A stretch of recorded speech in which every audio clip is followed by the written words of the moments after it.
नमस्ते बच्चों, good morning. मैं Deepak Paliwal, physics faculty, Convex Classes Jaipur. और आज हम स्टार्ट करेंगे 11th क्लास की फिजिक्स का पहला टॉपिक। बच्चों, 11th क्लास में फिजिक्स को एज ए इंडिपेंडेंट सब्जेक्ट आप पहली बार पढ़ते हैं। आपने पहले क्लास 10th में जनरल साइंस में कुछ पोर्शन फिजिक्स का पढ़ा होता है, लेकिन एज ए इंडिपेंडेंट सब्जेक्ट आप फिजिक्स को पहली बार 11th क्लास में पढ़ते हैं। तो स्टार्ट करने से पहले we will try to understand कि फिजिक्स चीज़ क्या है, क्या होता है फिजिक्स, किसको हम फिजिक्स कहते हैं। तो फिजिक्स की अगर हम बात करें तो हम कहते हैं कि physics is a branch of science. Physics is the branch of science in which we study about the natural phenomenas and reason behind it. जो भी नेचुरल फिनोमिनाज है, जैसे फॉर एग्जाम्पल एप्पल पेड़ से गिरा और नीचे गिरा, न्यूटन ने उसको देखा and he tried to find out the reason behind it. Natural phenomena था एप्पल का पेड़ से नीचे गिरना, लेकिन उसके पीछे का रीजन जिसने दिया वो क्या कहलाया, फिजिक्स कहलाई। तो फिजिक्स को हम कहते हैं कि physics is branch of science in which we study about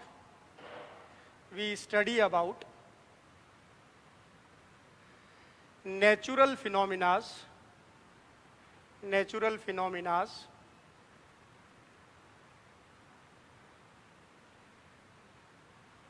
and reasons behind it।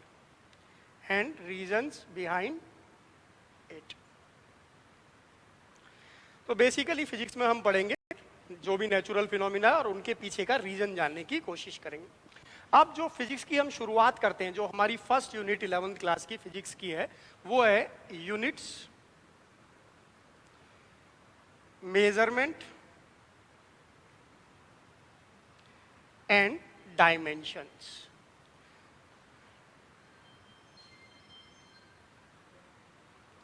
तो पहली यूनिट हमारी फिजिक्स की है वो है यूनिट्स, मेजरमेंट एंड डायमेंशंस।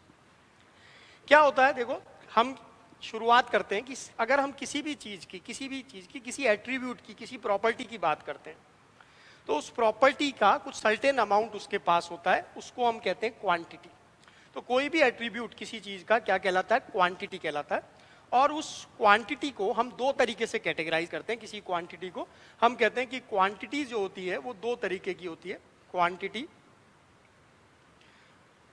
पहली, जिनको हम कहते हैं फिजिकल क्वांटिटीज,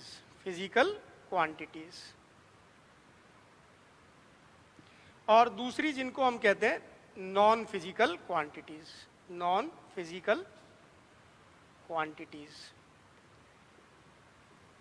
क्या होती हैं फिजिकल क्वांटिटीज? ऐसे एट्रीब्यूट, ऐसी प्रॉपर्टीज जिनको हम क्वांटिफाइड कर सकें, जिनको हम मेजर कर सकें, उनको हम कैटेगराइज करेंगे किसमें, फिजिकल क्वांटिटीज में। और इसके अपोजिट ऐसी क्वांटिटीज जिनको हम क्वांटिफाइड नहीं कर सके, जिनको हम मेजर नहीं कर सके, उनको हम कैटेगराइज करेंगे किसमें, नॉन फिजिकल क्वांटिटीज में। फॉर एग्जाम्पल, जैसे मैंने कहा कि आप बहुत सुंदर हो। अब कोई कितना सुंदर है, अगर आपसे कोई पूछे कितना सुंदर है, तो क्या आप उसका कोई क्वांटिटी बता सकते हो कि इतना सुंदर? या किसी को कहा कि गुस्सा बहुत आता है, तो क्या आप ये बता सकते हो भाई कितना गुस्सा आता है? आप मेजर नहीं कर सकते। वहीं आपने किसी का कोई एट्रीब्यूट बताया कि आप बहुत लंबे हो, तो आपसे पूछा कितने लंबे हो, आपने बताया 6 फुट 2 इंच लंबे हो, तो तुरंत आपने उसकी एक क्वांटिटी बता दी कि 6 फुट 2 इंचेस। तो ये जो हमने मेजर कर दिया, जिस क्वांटिटी को, जिस एट्रीब्यूट को हमने मेजर कर दिया, उसको हम रखेंगे फिजिकल क्वांटिटीज में। और वो जिसको हम मेजर नहीं कर पाए उसको हम रखेंगे नॉन फिजिकल क्वांटिटीज में। तो अगर हम इनको डिस्टिंग्विश करें तो physical quantities are those quantities which can be measured, जिसको हम मेजर कर सकते हैं। और यहां हम लिखेंगे those quantities which cannot be measured। Example अगर हम लिखें तो जैसे हमने कहा लेंथ, किसी चीज की लेंथ है, आप मेजर करके बता सकते हैं भाई इतनी लेंथ है। यहां पर अगर हम एग्जाम्पल लिखें तो जैसे जॉय है, सौरो है, दुख है, खुशी है, इनको हम मेजर नहीं कर सकते कितनी खुशी है, कितना दुख है।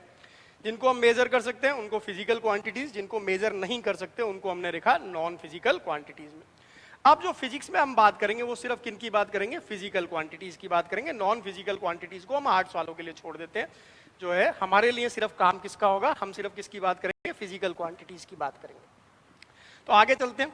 हम कहते हैं कि हम उन क्वांटिटीज जिनको मेजर कर सकते हैं उनको हमने कहा वो फिजिकल क्वांटिटीज होंगी। और फिजिकल क्वांटिटीज पे हम आगे बात करेंगे कि फिजिकल क्वांटिटीज में को हम किस तरीके से मेजर करते हैं, जो कि हमारा मेजरमेंट कहलाएगा। तो देखो, जब हम किसी क्वांटिटी को मेजर करके एक्सप्रेस करते हैं, जैसे मान लो हमने कहा कि मेजरमेंट क्या है बेसिकली, और कैसे हम किसी मेजरमेंट को एक्सप्रेस करते हैं। मान लो मैंने लिखा distance of Jaipur from Delhi, और मैंने इसको लिखा distance of Jaipur from Delhi कितना है, 240 किलोमीटर। अब यहां पर जो मैंने लिखा इसका मेजरमेंट, इसमें देखो दो चीजें, एक मैंने लिखा ये 240 और एक मैंने लिखा ये किलोमीटर। अगर आप इसको देखो तो ये जो पार्ट है इसका, इसको हम कहते हैं ये इसकी न्यूमेरिकल वैल्यू है, न्यूमेरिकल वैल्यू, या कई बार इसको कह देते हैं ये इसका मैग्नीट्यूड है, मैग्नीट्यूड है। और यहां पर ये जो मैंने लिखा इसको मैं कहता हूं ये इसकी यूनिट है। क्या कहलाती है, इसकी यूनिट। जैसे जयपुर और दिल्ली की डिस्टेंस को जरूरी नहीं है मैं 240 किलोमीटर ही लिखता, अगर मैं चाहता तो इसको ये लिख सकता था 240,000 मीटर्स। यहां पर न्यूमेरिकल वैल्यू क्या हो जाती है ये, और यूनिट मेरी क्या हो गई, मीटर। तो जो मेजरमेंट हमारा एक्सप्रेस किया जाता है हमेशा उसमें दो टर्म हमारी होंगी, एक न्यूमेरिकल वैल्यू होगी और एक क्या होगी, यूनिट होगी। जैसे हमारी यूनिट बदल जाएगी हमारी न्यूमेरिकल वैल्यू भी चेंज हो जाएगी। अलग अलग यूनिट में हमारी न्यूमेरिकल वैल्यू डिफरेंट डिफरेंट हो सकती है। जब मैंने किलोमीटर को एज ए यूनिट यूज किया तब मैंने न्यूमेरिकल वैल्यू को लिखा 240, और जब मैंने मीटर को एज ए यूनिट यूज किया तब मैंने इसको लिखा 2,40,000। निश्चित रूप से हम कह सकते हैं किसी भी क्वांटिटी को एक्सप्रेस करने का जो हमारा जर्नल तरीका होगा वो क्या होगा, एन और यू। एन जो होगा हमारा वो क्या कहलाएगी, न्यूमेरिकल वैल्यू, और यू जो हमारी कहलाएगी वो क्या कहलाएगी, यूनिट कहलाएगी। अब देखो क्वांटिटी हमारी वही है, हम बात सिर्फ किसकी कर रहे हैं, distance from Jaipur to Delhi. चाहे मैं ऐसे लिखूं चाहे ऐसे लिखूं, distance from Jaipur to Delhi same है दोनों ही केसेस में। तो हम कहते हैं कि क्वांटिटीज को अगर हम डिफरेंट डिफरेंट यूनिट्स में लिखें तो हम लिख सकते हैं N1 U1 N2 U2, क्योंकि क्वांटिटी को तो सेम रहना है। सिर्फ जो चीज चेंज हो जाएगी वो न्यूमेरिकल वैल्यू चेंज हो जाएगी, किसके चेंज होने के साथ, यूनिट के चेंज होने के साथ।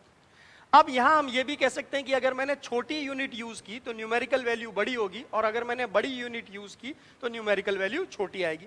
तो अगर मैंने कहा कि मेरी यूनिट बड़ी है, if U1 is greater than U2 है, तो N1 जो होगा वो लेस देन होगा किससे, N2 से। मतलब जब मैं एक छोटी यूनिट से बड़ी यूनिट में जाऊंगा तो मेरी न्यूमेरिकल वैल्यू घट जाएगी, और अगर मैं बड़ी यूनिट से छोटी यूनिट में लिखूंगा तो मेरी न्यूमेरिकल वैल्यू बढ़ जाएगी।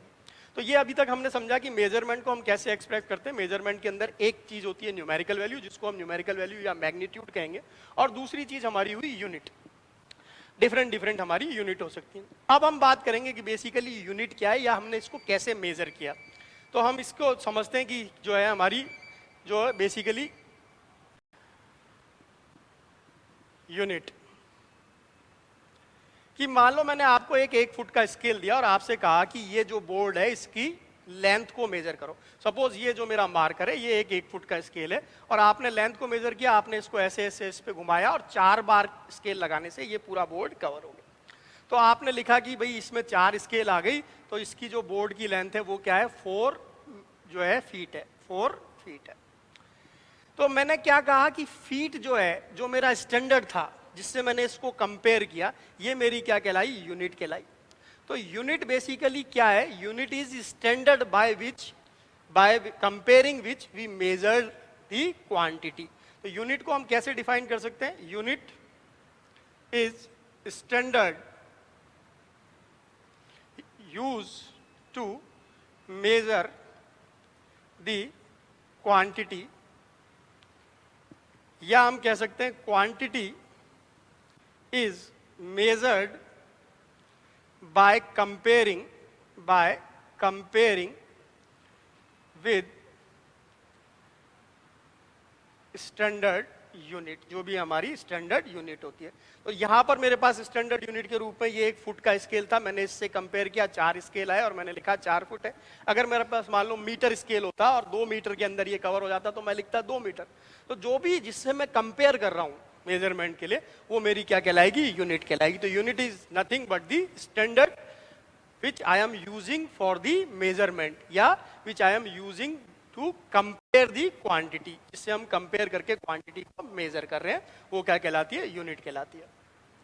अब हमारे पास कहते हैं कि बहुत सारी क्वांटिटीज हो सकती है, उन सारी क्वांटिटीज को मेजर करने के लिए हमें डिफरेंट यूनिट्स की जरूरत होती है। तो जैसे हम फिजिकल क्वांटिटीज की बात करें, हमने कहा जिनको मेजर कर सकते हैं वो सारी क्वांटिटीज हो सकती हैं। तो जैसे बहुत सारी क्वांटिटीज हम कह सकते हैं, मास है, लेंथ है, टाइम है, इन सबको हम मेजर कर सकते हैं और इन सब के लिए हमारे पास अलग अलग स्टैंडर्ड्स हो सकते हैं। तो अलग अलग जो है हमारे पास स्टैंडर्ड्स होते हैं जिनसे कंपेयर करके हम जो है मेजरमेंट करते हैं।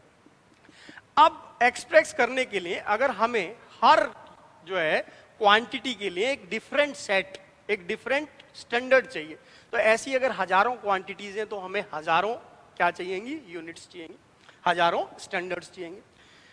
बड़ा मुश्किल होगा, लेकिन इस चीज को नेचर ने थोड़ा सा आसान किया। हमने कहा 2 तरीके की हमारे पास क्वांटिटीज हो सकती हैं या 2 तरीके की हम कह सकते हैं यूनिट्स हो सकती हैं। एक ऐसी यूनिट्स जिनको हम कहते हैं, हम बात कर रहे हैं किसकी, टाइप्स ऑफ यूनिट्स, या इसको टाइप्स ऑफ क्वांटिटीज भी आप कह सकते हो।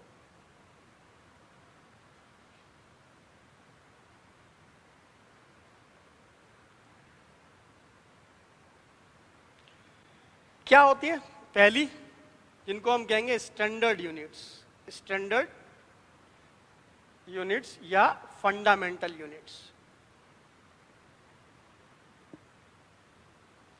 कई बार इनको फंडामेंटल क्वांटिटीज भी कह देंगे।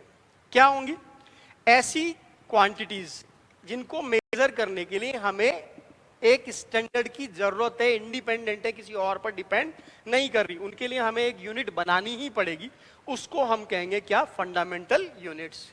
तो those quantities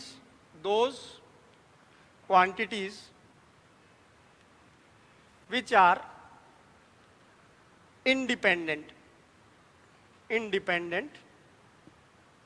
and we require standard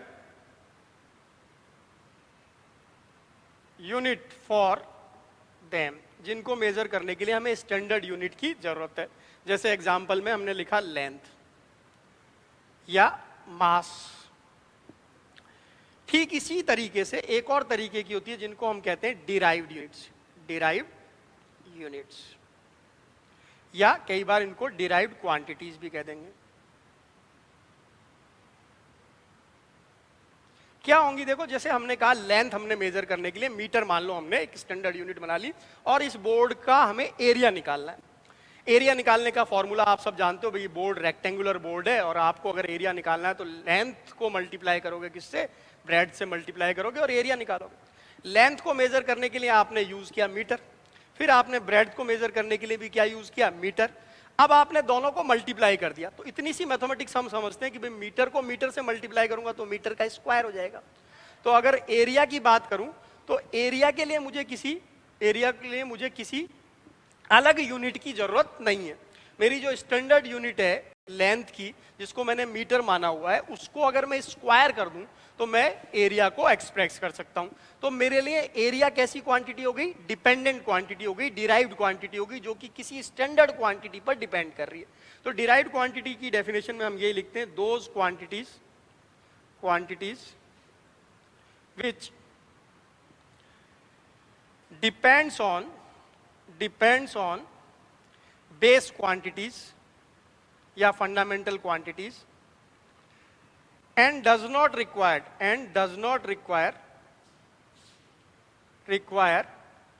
independent units। ऐसी क्वांटिटीज जिनके लिए हमें इंडिपेंडेंट यूनिट्स की जरूरत ना पड़ती हो। अब इसका एग्जांपल जैसे हम लिख सकते हैं एरिया, तो एरिया को हम कह सकते हैं, एरिया बेसिकली जो हमारी लेंथ है उसका क्या हो गया, स्क्वायर हो गया। और अगर हमने मीटर यूज किया है तो हम इसके लिए लिख सकते हैं भाई इसकी क्या हो गई, जो यूनिट हो गई वो क्या हो गई, मीटर स्क्वायर हो गई। सिमिलरली मान लो आपको वॉल्यूम निकालना है, एक क्यूब या क्यूबॉइड आपके पास है, तो आपने लेंथ, ब्रेड्थ और हाइट को मल्टीप्लाई कर दिया और आपने लिखा भाई वॉल्यूम के लिए मुझे किसी अलग यूनिट की जरूरत नहीं है, बेसिकली क्या है, लेंथ का क्यूब है, यानी इसको अगर मीटर में एक्सप्रेस करूं तो इसको लिख सकता हूं मीटर क्यूब। तो दो तरीके की हमने क्वांटिटी सीखी, पहली स्टैंडर्ड यूनिट्स या फंडामेंटल यूनिट्स जिनको हम बेस क्वांटिटीज भी कहते हैं, दूसरी डिराइव्ड यूनिट्स या डिराइव्ड क्वांटिटीज, ये इंडिपेंडेंट है, इसके लिए हमें अलग से यूनिट बनानी पड़ेगी, अलग से स्टैंडर्ड बनाने पड़ेंगे, इनके लिए हमें अलग से स्टैंडर्ड बनाने की जरूरत नहीं है, ये बेस क्वांटिटीज पर डिपेंड करेंगी और इनको बेस क्वांटिटीज की सर्टेन पावर के रूप में हम एक्सप्रेस कर सकते हैं। तो ये हमने समझा किसके बारे में, टाइप्स ऑफ यूनिट और क्वांटिटीज के बारे में। अब जितनी भी हमारी स्टैंडर्ड यूनिट्स थी जिनको हम जानते थे, जितनी भी हमारी स्टैंडर्ड क्वांटिटीज थी, वो हमने उनके लिए कुछ स्टैंडर्ड बनाए। फिर जितनी भी बेस क्वांटिटीज पे डिपेंड करने वाली हमारी डिराइव्ड क्वांटिटीज थी, उनकी भी हमने यूनिट्स बनाई और एक ऐसा हमने एक सेट बना दिया जिसके अंदर हमारी सारी नोन क्वांटिटीज की यूनिट्स आ गई। तो ऐसा जो सेट बन जाता है उसको हम कहते हैं ये एक मेजरमेंट सिस्टम बन गया। क्या बन गया? एक मेजरमेंट सिस्टम। तो सिस्टम ऑफ मेजरमेंट की अगर हम बात करें तो सिस्टम ऑफ मेजरमेंट क्या होगा? सिस्टम ऑफ मेजरमेंट कुछ नहीं है, एक कलेक्शन है, collection of all base and derived units. Derived units क्या कहलाएगा? सिस्टम ऑफ मेजरमेंट कहलाएगा। अब ये सिस्टम ऑफ मेजरमेंट अलग अलग कंट्रीज में, अलग अलग ज्योग्राफिकल रीजन्स में अलग अलग तरीके के प्रचलित थे, पॉपुलर थे, सब लोग अपना अपना यूज करते थे। जैसे हम एग्जाम्पल के तौर पे लिखें, अगर आपने अपने जो है दादाजी वगैरह से बात की, तो जैसे इंडिया के अंदर जो है लेंथ को जो हम मेजर करते थे, दूरी को जो हम मेजर करते थे, वो हम कई बार जो है गज में, कोस में, मील में, इनमें मेजर करते थे, या जो है मास को मेजर करते थे तोला में, मन में, जो है इनमें मेजर करते थे। स्टैंडर्ड अगर बात करें तो जो ब्रिटिशर्स थे वो लोग यूज करते थे, मीटर यूज करते थे और किलोग्राम यूज करते थे। तो ऐसे अलग अलग कंट्रीज में अलग अलग सिस्टम प्रचलित थे, लेकिन तीन स्टैंडर्ड सिस्टम थे जो कि पॉपुलर थे। जो है डिफरेंट अगर सिस्टम्स की बात करें तो डिफरेंट सिस्टम्स जो जो पॉपुलर थे, क्योंकि पहले हमारी बेस क्वांटिटीज भी बहुत कम थी, तो हमारे पास फंडामेंटल क्वांटिटीज बहुत कम थी। और तीन जो हमारे पॉपुलर सिस्टम थे, एक था एमकेएस सिस्टम, छोटी क्लासेस में इनके बारे में आपने पढ़ा भी होगा। एमकेएस सिस्टम में हम कहते थे मास और लेंथ और टाइम, ये तीन हमारी बेस क्वांटिटीज होती थी। मास को मेजर करते थे हम किस में? मीटर में। इसके लिए जो सिंबल यूज करते थे वो होता था एम, सॉरी मास को मेजर करते थे किलोग्राम में, और इसके लिए जो सिंबल यूज करते थे वो होता था केजी। लेंथ को जो मेजर करते थे वो यूज करते थे मीटर के अंदर, और इसके लिए जो सिंबल यूज करते थे वो होता था एम। टाइम को जो हम मेजर करते थे वो मेजर करते थे सेकंड में, और इसके लिए जो सिंबल यूज करते थे वो था एस। तो तीन ही हमारी फंडामेंटल क्वांटिटी थी, मास, लेंथ एंड टाइम, और उनके लिए जो सिंबल थे केजी, एम और एस। तो इसलिए इसको कहते थे एमकेएस सिस्टम, मीटर, किलोग्राम और सेकंड सिस्टम। दूसरा जो सिस्टम था उसको हम कहते थे सीजीएस सिस्टम, जो फ्रेंच डोमिनेंट वाले कंट्री थे उनके अंदर पॉपुलर था। क्या था सीजीएस सिस्टम के अंदर? सीजीएस सिस्टम में जो हमारा मास था उसको हम मेजर करते थे ग्राम में, और जो हमारी लेंथ थी उसको हम मेजर करते थे सेंटीमीटर में, और टाइम को इसमें भी किस में मेजर किया जाता था? सेकंड में मेजर किया जाता था। तीसरा एक और सिस्टम पॉपुलर था जो कि ब्रिटिश कंट्रीज में पॉपुलर था, जिसको हम कहते थे एफपीएस सिस्टम या फुट पाउंडल सिस्टम, और इसमें इसको मेजर करते थे मास को पाउंड में, और लेंथ को मेजर किया जाता था फुट में, और जो है टाइम को यहाँ पर भी हम किस में मेजर करते थे? सेकंड में मेजर करते थे। धीरे धीरे जब close interaction different geographical regions में होने लगा, डिफरेंट कंट्रीज में होने लगा, तो एक स्टैंडर्ड सिस्टम की जरूरत महसूस हुई कि पूरी दुनिया में एक साइंटिफिक स्टैंडर्ड सिस्टम होना चाहिए मेजरमेंट का। दूसरी, कुछ और ऐसी बेस क्वांटिटीज के बारे में हमें पता लगा जो कि इन तीन में कवर नहीं होती थी, तो हमने एक नया सिस्टम बनाया मेजरमेंट का, और पूरी दुनिया में उसको एक इंटरनेशनल स्टैंडर्ड सिस्टम के रूप में स्वीकार किया गया, एक्सेप्ट किया गया, और उस सिस्टम को हमने नाम दिया SI system, international standard system, जिसको बेसिकली नाम दिया एसआई सिस्टम। तो एसआई सिस्टम की हम बात करते हैं कि एसआई सिस्टम क्या है। जैसे जैसे क्लोज इंटरेक्शन बढ़ा और हमें एक स्टैंडर्ड सिस्टम की जरूरत पड़ी, तो हम एक नया सिस्टम लेके आए जिसको हमने कहा इंटरनेशनल स्टैंडर्ड, और नाम दिया उसको एसआई सिस्टम। तो जो आज की तारीख में हमारे लिए यूजफुल है वो है SI system of measurement.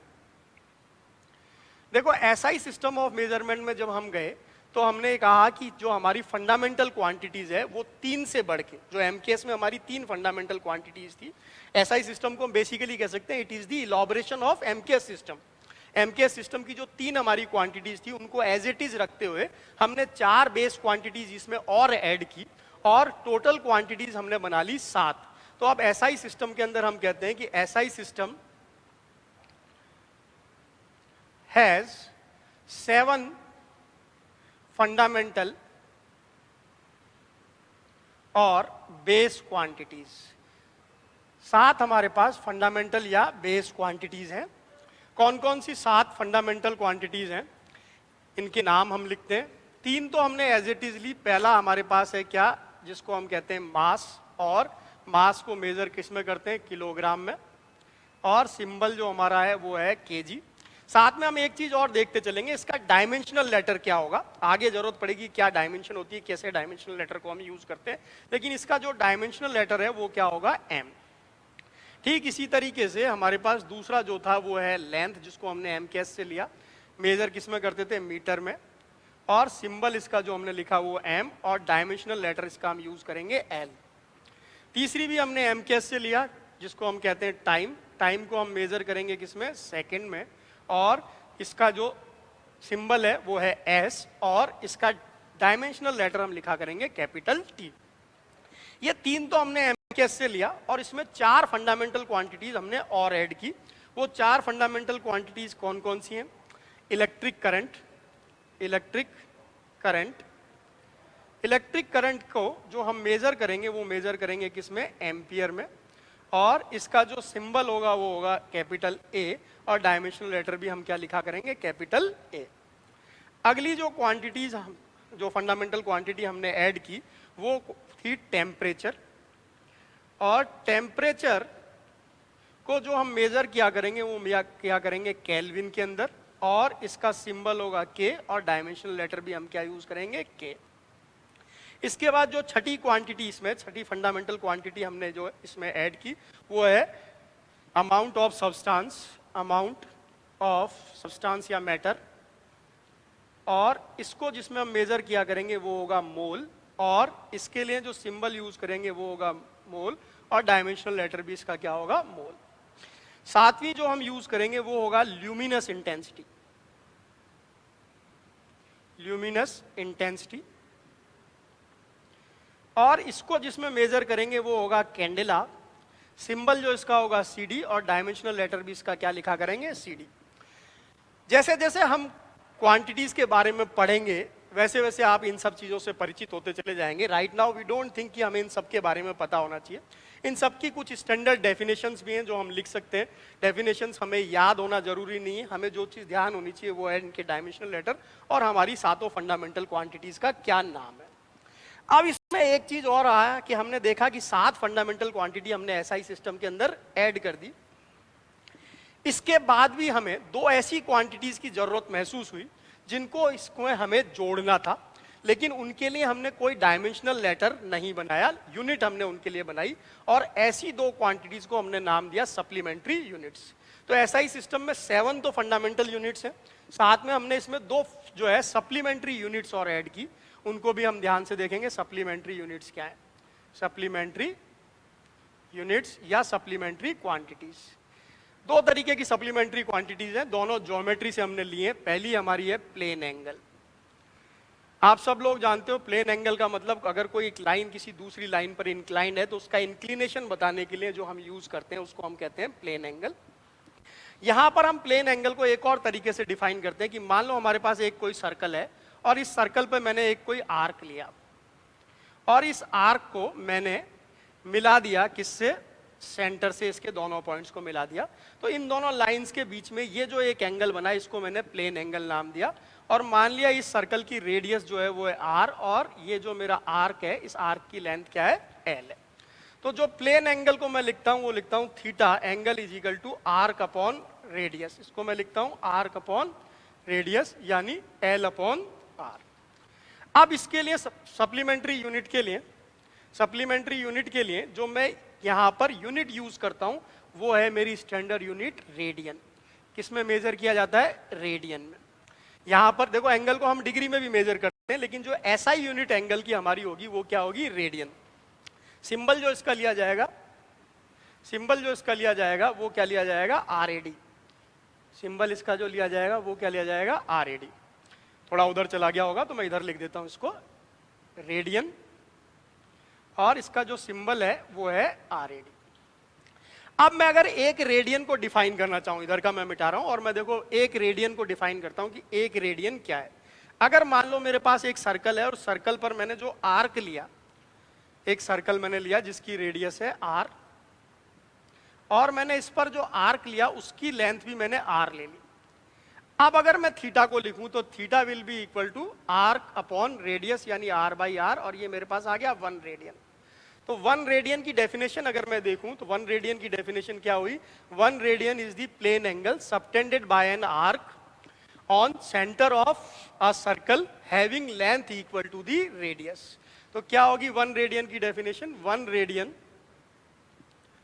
is angle subtended by an arc on center having length equal to radius of circle, radius of circle। कोई ऐसा सर्कल जिसकी जो रेडियस है उतनी ही आर्क की लेंथ ले, तो वो जो आर्क सेंटर पर एंगल बनाएगा उसको हम क्या कहेंगे, 1 रेडियन कहेंगे। अब एक ऐसी और हमारी सप्लीमेंट्री यूनिट है जिसको हम कहते हैं जो है सॉलिड एंगल।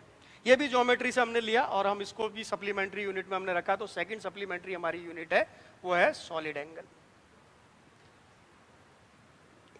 सॉलिड एंगल, तो सॉलिड एंगल क्या चीज होती है कि मान लो हमारे पास, अभी तो हम बात कर रहे थे ये जो सर्कल है, सर्कल की शेप थी 2 डायमेंशनल, हमने एक आर्क जो है उसके दोनों पॉइंट को सेंटर से मिला दिया था। मान लो हमारे पास ये एक बोर्ड है, इस बोर्ड के सारे पॉइंट को मैं सामने किसी पॉइंट से मिला दूं ऐसे। तो इमेजिन करो कि इस बोर्ड के सारे पॉइंट को मैंने सामने किसी पॉइंट से मिला दिया, या इस डस्टर के सारे पॉइंट को मैंने यहां मिला दिया, तो यहां पर एक सॉलिड एंगल जैसा बना, यहां पर एक 3 डायमेंशनल एंगल जैसा बना। ये जो 3 डायमेंशनल एंगल कहलाता है इसको मैं क्या कहता हूं, सॉलिड एंगल कहता हूं। तो सॉलिड एंगल में हम कहते हैं कि अगर जो है किसी 3 डायमेंशनल शेप को, किसी शेप को हम एक पॉइंट से मिला दें, उसके सारे पॉइंट को किसी एक पॉइंट पर मिला दें, तो जो एक 3 डायमेंशनल एंगल बनता है उसको हम क्या कहेंगे, सॉलिड एंगल।